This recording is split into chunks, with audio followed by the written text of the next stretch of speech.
आज अगर मैं तुमसे पूछूं कि इस दुनिया की 3 सबसे कॉम्प्लिकेटेड चीज कौन सी है, तो मैं कहूँगा पहला मेरी बंदी का दिमाग, दूसरा स्पाइडरमैन के राइट्स किसके पास है और तीसरा लॉर्ड रवि किशन जी। मजाक अपनी जगह, लेकिन स्पाइडरमैन के राइट्स का मैटर सच में इतना कॉम्प्लिकेटेड है कि इसने हॉलीवुड के बड़े बड़े लॉयर्स का भी कोर्ट में पानी निकाल दिया है। तो आज हम जानेंगे कि आखिर स्पाइडरमैन के राइट्स इतने कॉम्प्लिकेटेड कैसे हो गए और क्या फ्यूचर में मार्वल कभी अपने ही सुपर हीरो पर पूरा कंट्रोल वापस ला पाएगा। चलिए शुरू करते हैं। सबसे पहले ये समझ लो कि स्पाइडरमैन के राइट्स सिर्फ एक कंपनी के पास नहीं है, ये लिटरली टुकड़ों में बटे हुए हैं और यही वजह है कि हर बार लोग कंफ्यूज हो जाते हैं कि आखिर स्पाइडरमैन का असली मालिक है कौन। सबसे पहले बात करते हैं लाइव एक्शन फिल्म की। स्पाइडरमैन की जितनी भी लाइव एक्शन मूवीज बनती है उनके राइट्स सोनी पिक्चर के पास है, लेकिन 2015 में सोनी और मार्वल के बीच एक स्पेशल एग्रीमेंट हुआ था, जिसके बाद टॉम हॉलैंड वाला स्पाइडरमैन एमसीयू में भी दिखने लगा। यानी सोलो मूवी सोनी बनाएगा, लेकिन एमसीयू में स्पाइडरमैन तब आएगा जब दोनों कंपनीज एक साथ एग्री होगी। अब टीवी और एनिमेशन राइट्स की बात करते हैं। ये राइट्स और भी ज्यादा कंफ्यूजिंग है, क्योंकि यहाँ पर पूरा का पूरा गेम रन टाइम का है। अगर स्पाइडरमैन का एनिमेटेड प्रोजेक्ट 44 मिनट से ज्यादा का है तो उसके राइट्स सोनी के पास जाते हैं, लेकिन अगर रन टाइम 44 मिनट से कम का है, जैसे टीवी शो या एनिमेटेड सीरीज, तो उन्हें डिज्नी ओन करता है। और 2009 में सोनी ने कुछ एनिमेशन राइट डिज्नी को ट्रांसफर भी कर दिए थे, जिसके बाद डिज्नी अपनी स्पाइडरमैन एनिमेटेड सीरीज बनाने लगा। मर्चेंडाइज की बात करें तो यहाँ सोनी का कोई कंट्रोल नहीं है। स्पाइडरमैन के टॉयज, एक्शन फिगर, पोस्टर और बाकी सारे मर्चेंडाइज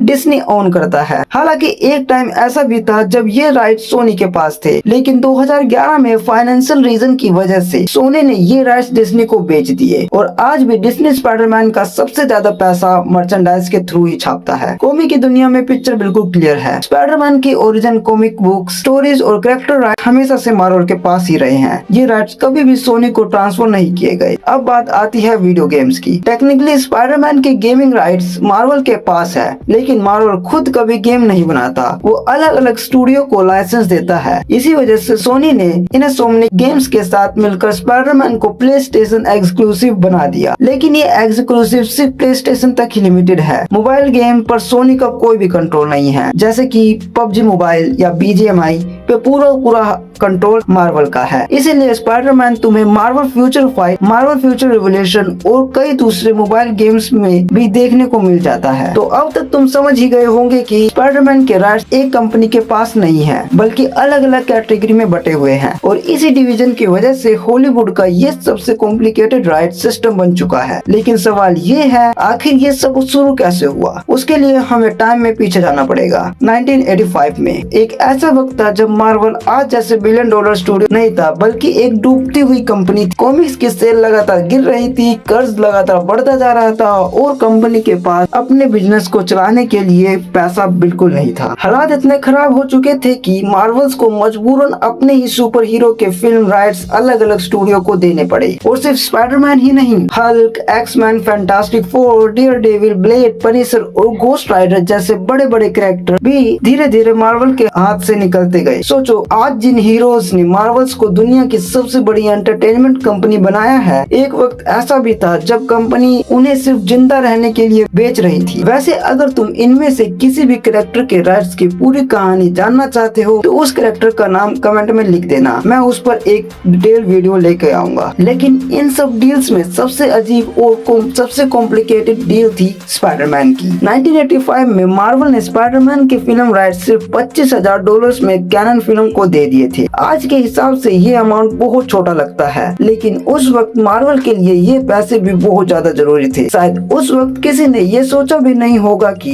एक दिन यही स्पाइडरमैन दुनिया का सबसे वैल्यूएबल सुपर हीरो बन जाएगा। अब यहाँ तक सब कुछ नॉर्मल लग रहा था, राइट्स दिए गए, पैसे मिले और बात खत्म। लेकिन कॉन्ट्रैक्ट में एक ऐसी कंडीशन लिखी थी जिसने आने वाले 40 साल तक स्पाइडरमैन के राइट्स को उलझा कर रख दिया। कंडीशन ये थी कि कैनन फिल्म को 19 1990 तक स्पाइडरमैन पर एक फिल्म बनाना जरूरी था। अगर वो ऐसा नहीं करते तो सारे राइट ऑटोमेटिकली मार्वल के पास वापस चले जाएंगे। सुनने में ये बस एक लीगल क्लोज लगता है, लेकिन यही क्लोज आगे चलकर हॉलीवुड की सबसे बड़ी लीगल बैटल की वजह बनी। कंपनी बदली, ओनर बदले, कोर्ट केस शुरू हुए और स्पाइडरमैन के राइट्स एक कंपनी से दूसरी कंपनी के पास घूमते रहे। 1990 आते आते कैनन फिल्म स्पाइडरमैन पर कोई डेडिकेटेड पिक्चर नहीं बना पाई और कॉन्ट्रैक्ट के हिसाब से अब राइट्स मार्वल के पास चले जाने थे। लेकिन कहानी यही खत्म नहीं हुई, बल्कि यहाँ से असली तमाशा शुरू हुआ। 1989 में कैनन फिल्म को एक फ्रेंच कंपनी ने एक्योर कर लिया, लेकिन कैनन फिल्म के फॉर्मर प्रेसिडेंट मैनहेम गोलन इस डील से अलग हो गए और उन्होंने क्लेम किया कि स्पाइडरमैन के राइट्स अब भी उनके पास है। इतना ही नहीं, उन्होंने अपनी नई company 21st century film corporation बना ली और स्पाइडरमैन के राइट्स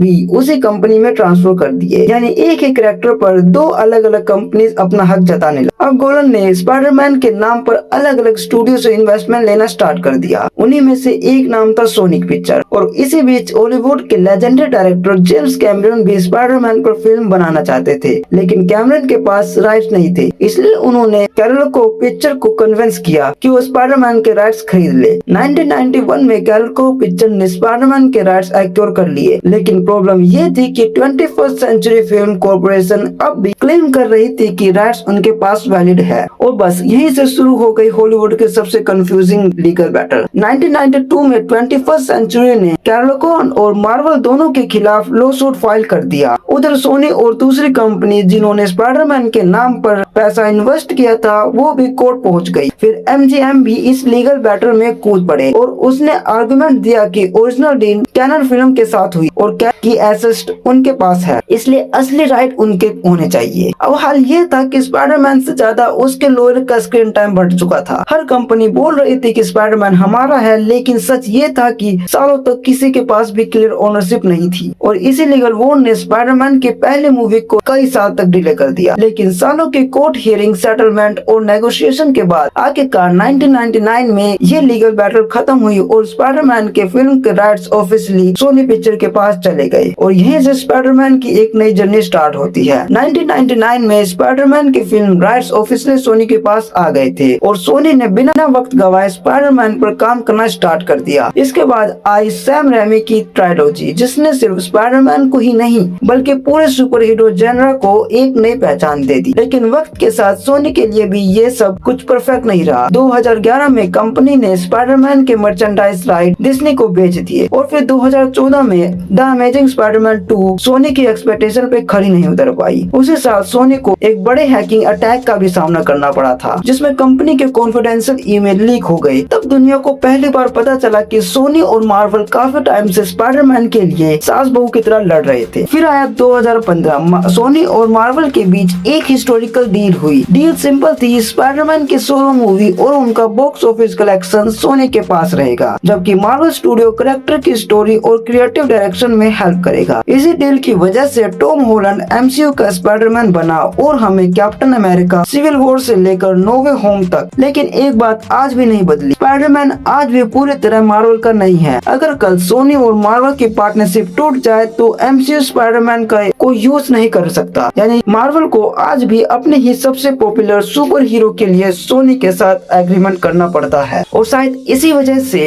स्पाइडरमैन के राइट्स को हॉलीवुड की सबसे कॉम्प्लिकेटेड राइट स्टोरी कहा जाता है। सच कहूँ तो सोनी के स्पाइडरमैन के राइट्स बेचने के चांस बिल्कुल नहीं है, क्योंकि सोनी के पास स्पाइडरमैन के अलावा और कुछ दिखाने के लिए है भी नहीं। और वैसे भी स्पाइडरमैन सिर्फ सोनी के लिए सुपर हीरो नहीं, बल्कि सोनी पिक्चर की सबसे वैल्यूएबल फ्रेंचाइजीज में से एक है। इसके साथ Venom, Black Cat, Miles Morales और स्पाइडरवर्स से जुड़े 100 ऑफ कैरेक्टर के फ्यूचर भी जुड़े हुए हैं। जब तक स्पाइडरमैन सोनी के लिए प्रॉफिट कमाता रहेगा, तब तक ये राइट वापस मार्वल के पास आना बहुत ही ज्यादा मुश्किल है। तो अगली बार जब कोई बोले कि स्पाइडरमैन मार्वल का है या सोनी का, तो उसे सिर्फ एक जवाब देना, दोनों का और किसी का भी नहीं। और अगर वो तब भी बकचोदी करे तो उसके कान पर एक बन बनाता हुआ देना और मेरी वीडियो शेयर कर देना। और अगर वीडियो पसंद आई हो तो चैनल को सब्सक्राइब जरूर कर देना। और अगर किसी और मार्वल कैरेक्टर के राइट्स की पूरी कहानी देखनी है तो उस कैरेक्टर का नाम कमेंट में लिख देना। और अगर तुम्हें ब्रांड न्यू डे के पोस्ट क्रेडिट सीन को समझना है तो मेरी ये वाली वीडियो देख सकते हो। मैं मिलता हूँ तुमसे अगली वीडियो में, तब तक के लिए बाय और देखते रहिए प्लॉट पॉइंट को।